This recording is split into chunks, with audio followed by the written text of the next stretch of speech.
Okay, thank you for the invitation for this conference.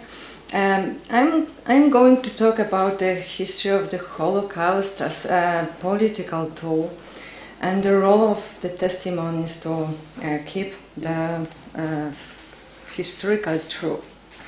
So remembrance is a very important political and sociological component part of policies in every country.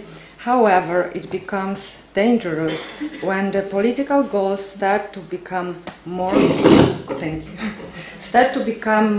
important than scientific facts and historical truth.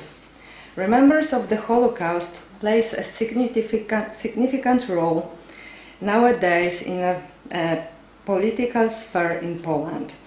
Over the last few years, the history of the Holocaust has started to serve as a political tool, and it has been used by politicians to achieve biased goals. Thus, academic research has become disjointed from public discourse.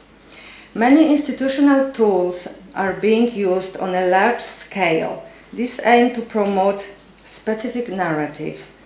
These goals are ultimately to build a common national identity among Poles.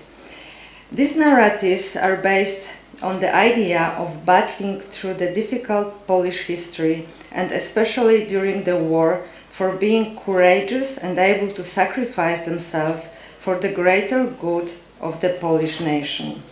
To achieve cohesion with these narratives, the history of the Holocaust is being adjusted and implemented by the most important institutions. The first example of these policies is that the head of many public institutions whose activities concentrate on researching and commemorating Polish history have been changed. Since these changes, there has been a shift in the way that the Holocaust has been interpreted. The most important institutions which have been repositioned are the Museum of the Second World War in Gdańsk, the Institute for National Remembrance, and in addition, regarding Polin Museum, there is a danger that it is currently undergoing similar changes. In Gdańsk, the exhibition has been changed, the valor of Polish people has been highlighted, and coupled with this, the commemoration of meritorious Poles like Irena Sendlerowa or Maksymilian Kolbe have been underlined. In addition, Polish suffering has been accentuated. The ruling party has openly admitted in the media that exhibitions like these should present their understanding of the Polish point of view. Another example is Institution for National Remembrance, which before its transformation had been an important research and archival institution. Today, scientists whose research is inconsistent with the official narrative are dismissed from work. For example, Dr. Adam Puławski was dismissed after the director of the institute rated his work as biased. During the last few years, the institute has claimed many facts officially. These contested details about the Holocaust, which had already been scientifically proven. For instance, the Institute has made a few controversial statements. First, that the Jews were in a better position in the ghettos than the Poles during the occupation of Poland. And secondly, that the pogrom in Jedwabne was organized by the Germans who forced Poles to take part in it. Another very significant example of using the history of the Holocaust as a political tool is the Polish Holocaust law, the law on the Institute of National Remembrance, which was implemented on the 26th January 2018. The most controversial part was looking for retribution against anyone who would claim that the Polish nation was responsible for Nazi crimes.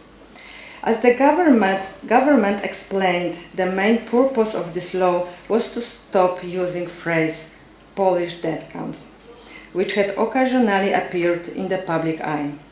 According to the report prepared by the Center for Research and Prejudice, the outcome of this law created the opposite to what was intended.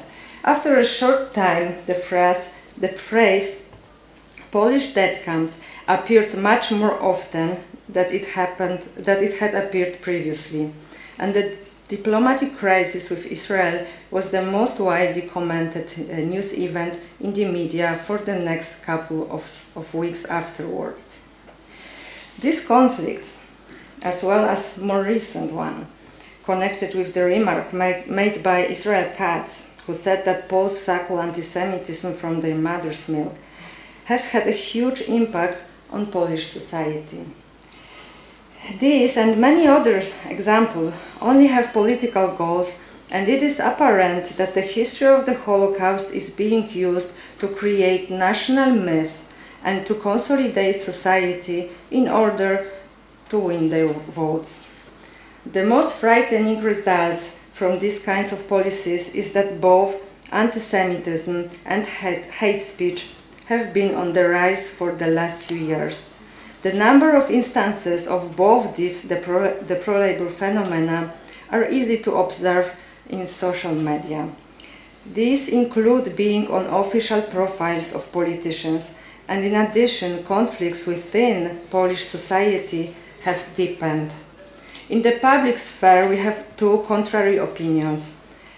People on the one side claim that the majority of Poles attempted to rescue Jews during the war, and people on the other side argue that the more common behavior of Poles during the war was to denounce those who were hiding, blackmailing, or killing the Jews.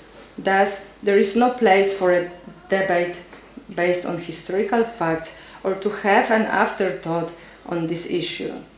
The most distinguished Polish Holocaust scientists are being referred to as pseudoscientists by right-wing activities, and in addition, the scientific community is in conflict with each other.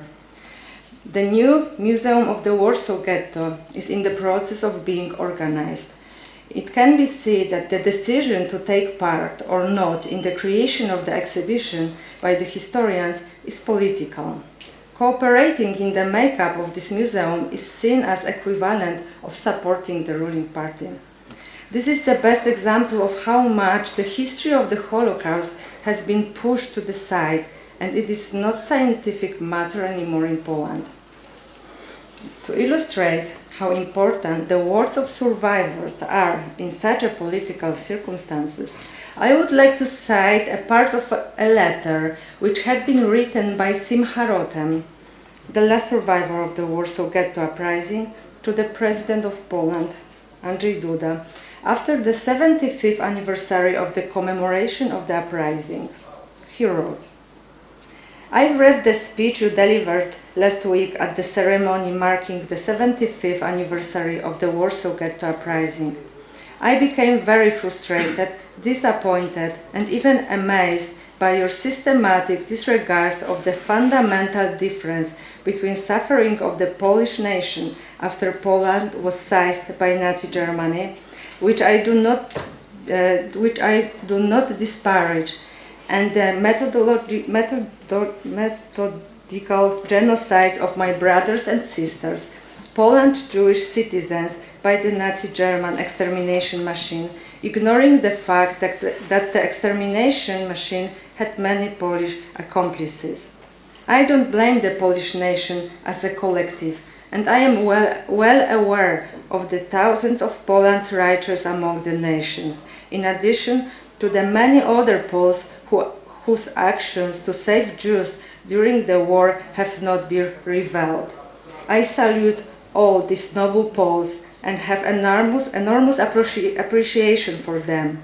However, Mr. President, the historical truth is that even those brave Poles who jeopardized their lives and often their families to save Jews had to hide from their Polish neighbors.